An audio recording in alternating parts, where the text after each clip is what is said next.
Kia ora, I'm Alexia Russell, and today on The Detail, new sanctions for beneficiaries who don't meet their obligations to seek work. I don't want to spend a lot of time on the welfare because that seems to explain itself. If you want to behave yourself, you'll be fine. If you don't want to behave rights, yourself, responsibilities, show up, do some basic things. On the surface, it all seems so simple. We've got to get these kids off welfare and into work, and we've got to teach them that they've got to wake up, get to work. Those complaining about it, I think, need to just think about what's the other side of this. In other words, taxpayers paying for this, what do they expect? Sure. Because it shouldn't just be a free rein to go do anything you like. Promises were made during the election the new government would get tough on slackers. That's a promise kept. Our Prime Minister says, and frequently repeats, that hard-working taxpayers expect people on unemployment benefits to be looking for jobs. The bottom line is it's a very simple deal here in New Zealand. Taxpayers work really hard. The money comes to government. We all want to support people in temporarily in between jobs and get them prepared for work and for jobs. If they can work, they should be working. And we're not asking much. We're asking you to get a CV together, show up at a job interview, and importantly, meet with your case manager. That's not rocket science. It's not difficult obligations. The people who are on unemployment benefit... So, a traffic light system of benefit sanctions is now in effect for people who don't meet their obligations to look for work. Green, you're good. Orange, you need to check in more often with WINS or maybe attend workshops. Red, your benefits being cut and your money managed, and you'll be doing what's described as mandatory community work experience. More sanctions will come next year.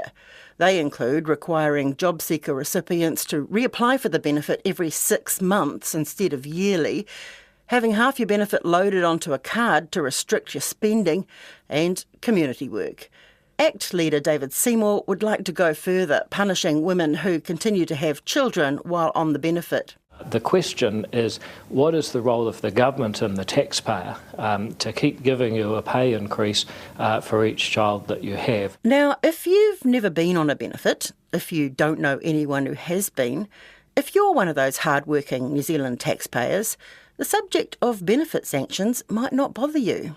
In the society, those who've been on the benefit and have had to suffer at the hands of working income understand and know what this means. Those who've always had a safe life, who've lived comfortably, had the advantage of living comfortably, are often, not always, in another world where everything just goes along, and they're the people that National and ACT are appealing to, and it's always been this way. That's Sue Bradford, former Green MP and founder of Auckland Action Against Poverty, and yes, she is one of the usual suspects you'd expect to be angry about the government's move. But she's spent a lifetime working with the sort of people who will be affected by the changes. She compares these moves to the harsh cuts of the Jenny Shipley era in the late 1990s, and on RNZ's panel she called it beneficiary bashing. This is another attack, as so much else from this government.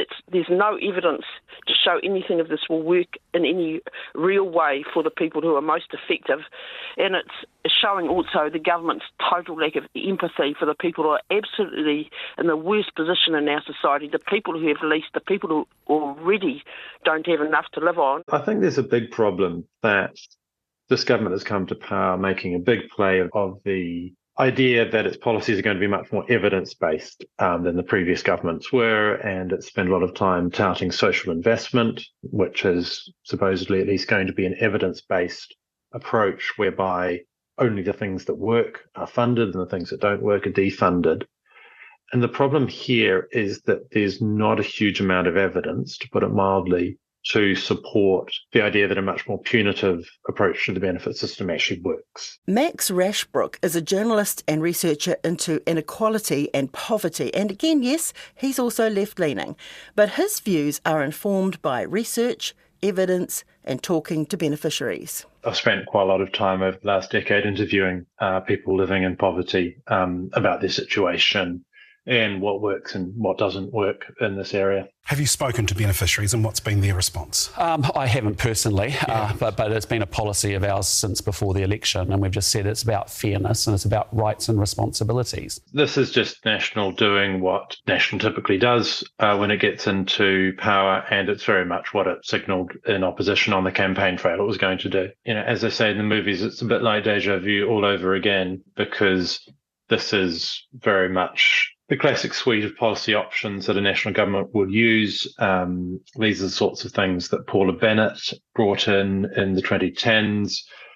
I imagine it was pretty similar in the 1990s when Jenny Shipley was pushing a similar kind of line, and the approach is to essentially imply that a lot of beneficiaries are lazy and need to kick up the backside, and so it's important to have more sanctions for them. I guess what's a little different this time is there's a greater focus on, rather than just cutting people's benefits, this time there's a focus on sanctions like maintaining the level of people's benefit, but removing their power to manage it. So having MSD manage their money on their behalf or forcing them to do community service. Even with they're talking about community work obligations, that means sending people to a form of periodic detention or work for the dole, which is criminalising unemployed people. So there's different kinds of sanctions in this package, but it's still very much a reliance on sanctions, which is very standard National Party policy. Why would a slightly right of centre government always do this? Is it a populist thing, or is there a genuinely held belief that people who are being paid by the state while they're not working need to earn that money? Well, poverty and welfare are both very complex issues, and there's room for a range of views on them. And of course, the people who are receiving benefits are a complex population, and there's never any one story that's absolutely true. So if you want to believe that being punitive, that being tough on beneficiaries works, you can always probably find some examples of people who are abusing the system. And you can probably find a small number of examples where getting tough on people has worked. So there can be a very limited evidence basis for a national party that wants to do this kind of thing. But I think also living at quite a fundamental distance from the lives of beneficiaries means that a lot of people in the National Party just don't understand what's going on for people on that end of the spectrum.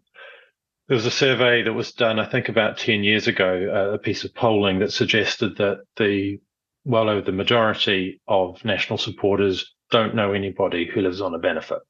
So this isn't a party that knows a huge amount directly about the lives of beneficiaries. And so it becomes very easy for them to imagine that everyone on a benefit is lazy and exploiting the system and just needs a kick up the backside in order to get their affairs in order. And so I think a lot of the policies that are punitive in this space are based on a lack of understanding of what's actually going on in people's lives. And I think that's true even though someone like Louise Upston, who's the minister in charge here, has previously been on a benefit herself. The same was true of Paula Bennett in the 2010s, herself a former beneficiary. Even then, though, that seems to lead to a desire, as Louise Upston has put it, to make sure that no one is on a benefit if she can possibly help it. Our government is going to back job seekers who are willing and able to work with more support, more case managers and more job coaches. Our welfare system will be based on the clear expectation that those who can work should work. Rather than saying, having been on the benefit myself, I would like to ensure that for as long as people are on it, they will lead a life of dignity and purpose, which is where you might think personal experience would take someone.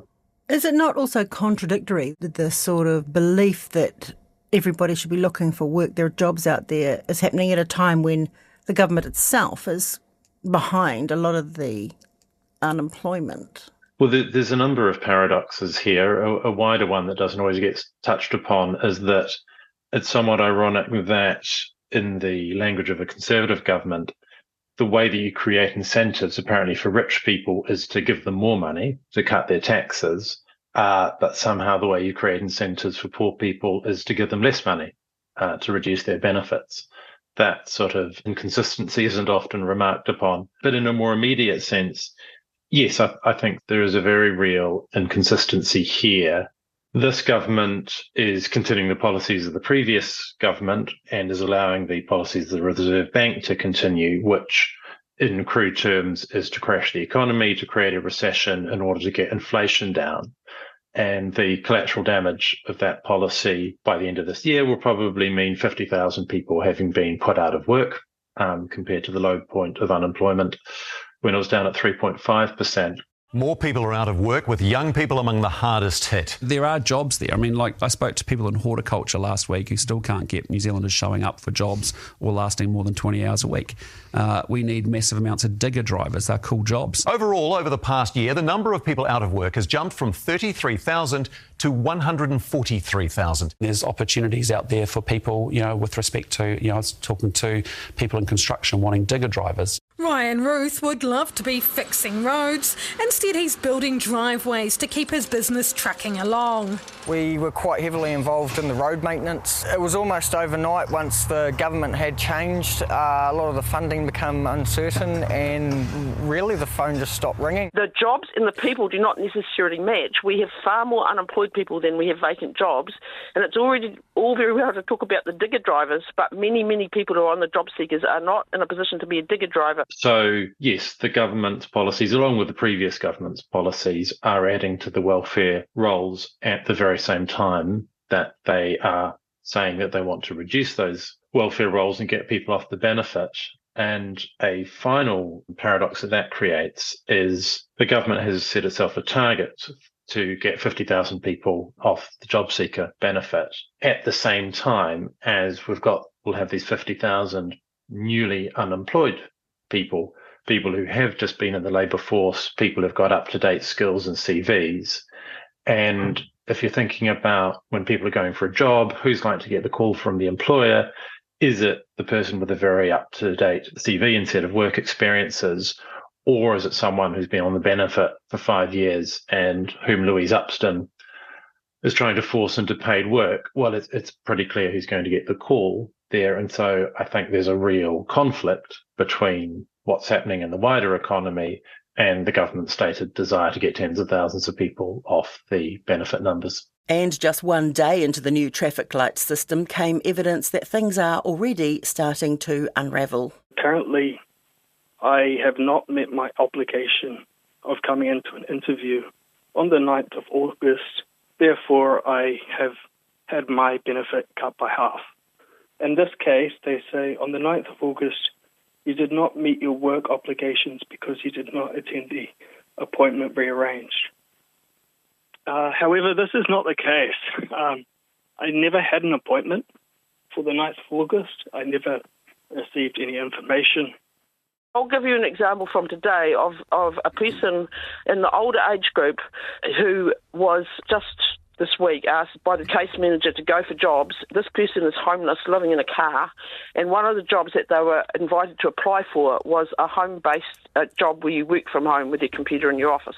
Now this, to me, it just epitomises the madness of what's going on. I struggle weekly and I don't want to be on a benefit, but I know that there are a lot more vulnerable people out there. Research commissioned by the last Labour government found that people who were forced off benefits during the 2013-2014 reforms often went to low-paid, low-quality, temporary or casual jobs. And 18 months later, only about half of them were still off the benefit. What you tend to see when you try and force a lot of people off the benefit is you actually just get a lot of churn. You get a lot of people moving off and coming back onto the benefit. And if that was true around 2013-14, when the economy was doing really well, the outcomes will, I would imagine, be even worse now when we're essentially in a recession. Isn't this a bit like trying to encourage people to take public transport? You can't do that until you've provided the public transport, you can't introduce congestion charges until there's a bus to take. Is this a similar sort of thing that they're putting the cart before the horse a bit when it comes to the real jobs that are out there? Yes, I think that's a fair point. And you can put that in two different ways. One is to say, yes, at the moment, there just simply aren't the jobs out there for people on welfare to take, by and large. The second thing is that if people are to come off the benefit and get into paid work, which I think is often a positive aspiration, and often that will be the right thing for people at that point in their lives, even if there are jobs for them, they're often going to need quite a lot of support to get into those jobs because a lot of people on benefit are just not ready for work, no matter what labels the government may have put on them to suggest that they are. Often there'll be people with health problems, with mental health problems, with very low skill levels. Often they'll be struggling to find childcare for their children if they are to go into work. They'll be struggling to afford transport to even make it to a job in the first place. So they'll need a lot of support. They'll need a lot of training. Often they may need grants to cover the short-term costs of being in employment, like buying new clothes or greater transport costs. They may need wraparound health and mental health and social services. And they may need support even once they're in the job, because it can be a big shock. It can be a big life change, and being in work can come with a whole lot of increased costs and disruption to your life. So if we want people not just to come off welfare, but to sustain that, to stay in a job, they will, at least for the first year or two, I would suggest, need a lot more support than we traditionally provide them.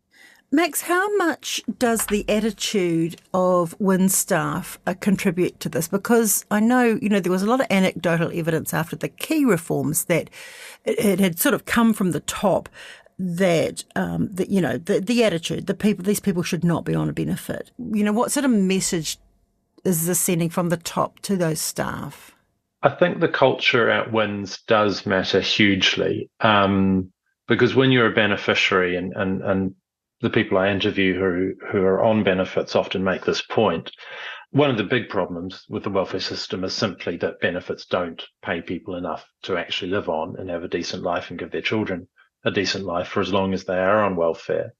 But one of the other big problems is simply how the system treats them. And they very often experience the welfare system as a place of nightmarish complexity, of sort of, these labyrinthian ordeals where there's endless forms and incredibly confusing information and endless requests for documentation from them, and very intrusive questions about their lives, particularly about their personal lives.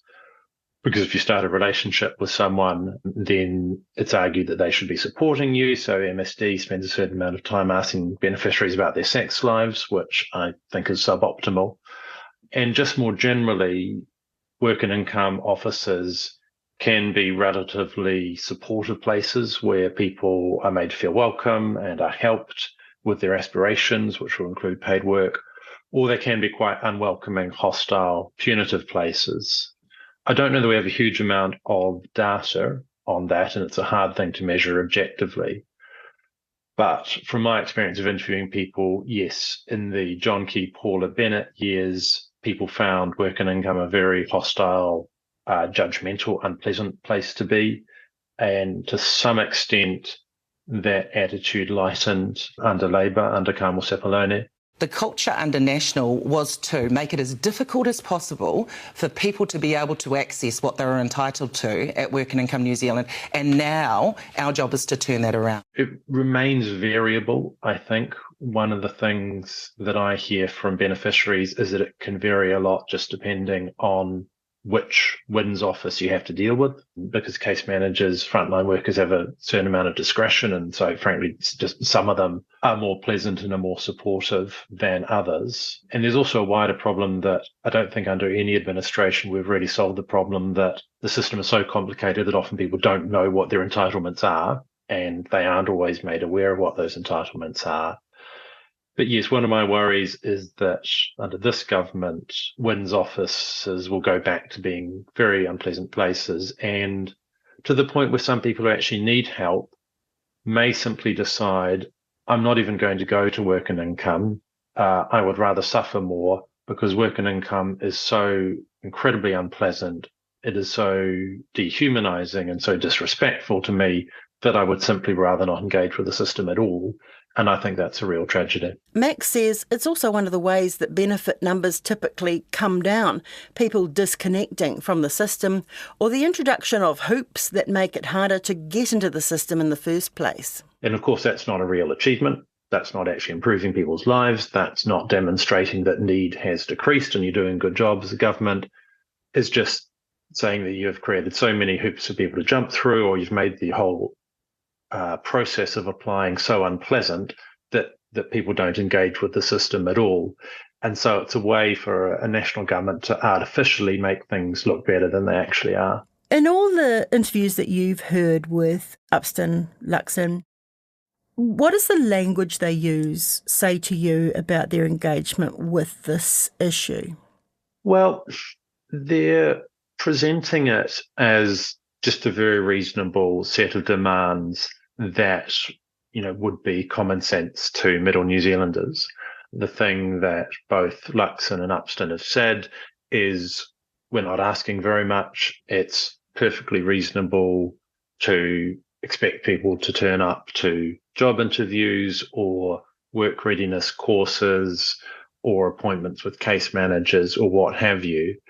And if people aren't able to do that, then it's absolutely reasonable that they should be sanctioned. So it's language that presents failure on the part of beneficiaries as something that's either inexplicable or it's entirely down to them. It's entirely a matter of their personal failings. So it's not language that's very sympathetic to all the sorts of things that can be going on in the lives of people who are on benefits. Whereas if you spend a bit of time getting to know people who are on benefits or interviewing them or doing work with them, you come to understand that they have a huge number of challenges in their lives. Often they're still dealing with the after effects, with the damage of very abusive childhoods, or very, very difficult upbringings and violence, and being raised in families where there was a lot of abuse and addiction. They may have some of those issues themselves. Their lives are just very complex because there's never enough money. So they are constantly scrambling around, trying to pay this bill, trying to pay that bill, trying to deal with the debt collectors, trying to deal with the fact that their house may be so damp and mouldy that it's making their children ill, trying to deal with all kinds of mental and physical health issues for their children, problems with not being able to find childcare, problems with not being able to afford transport, problems with not being able to access healthcare, problems with all sorts of things to do with their children, problems created by people in the communities around them who are often also living very difficult, fairly chaotic lives.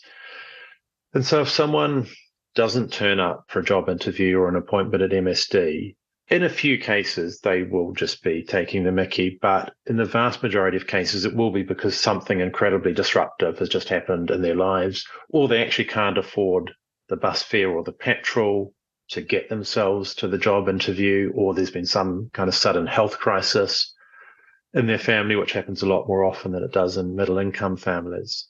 You also have to remember that, although we don't recognise this in New Zealand, quite a lot of people are actually functionally illiterate and or innumerate and may simply not even understand the communication that they get from WINS. So I suspect there will be some people under this regime in New Zealand who get sanctioned without even understanding that that's what is happening to them. And so what I don't think the government recognises sufficiently is there may be a lot of actually quite reasonable reasons why people who are on benefits wouldn't be able to do something superficially simple, like turn up to a job interview. And I don't think that taking a punitive approach to that actually resolves any of the real problems that are going on in those people's lives.